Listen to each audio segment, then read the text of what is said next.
yung pagtanggap ng mga tao sa lahat namin lugar na pinuntahan. Yung ganitong klaseng pagtanggap, ito yung magbibigay sa amin ng lakas sa susunod na mga araw. Alam naman namin na hindi magiging madali ang susunod na araw. Nasa pang-5 araw pa lang tayo. Pero tayo naman pag ganito parati yung pagtanggap sa atin. Yung feeling na very hopeful na sana hanggang ganito natin. Valentine's Day tradition yung asawa ko.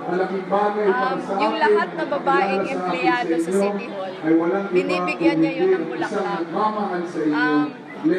Parati na lang ako nagdadasal na may tira. Kasi kung may tira sa amin na yun, ng aking mga anak. Pero ano naman yun, kahit tira lang yung binibigay sa amin. Yung asawa ko very thoughtful. Kasi kahit hindi Valentine's, ano yun, binibigyan ng bulaklak. Napakabait nun eh. Kaya siguro hindi lang Valentine's yung, hindi na ngayon Valentine's mamimiss. Pero siguro everyday. Pero yung ginawa namin to cope, pinatuloy namin yung tradisyon na sinimulan niya.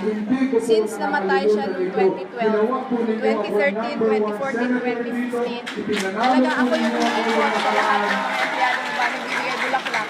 Sa Monday, hindi ako pwede, pero pinapauwi ko yung anak ko para siya yung mamigay.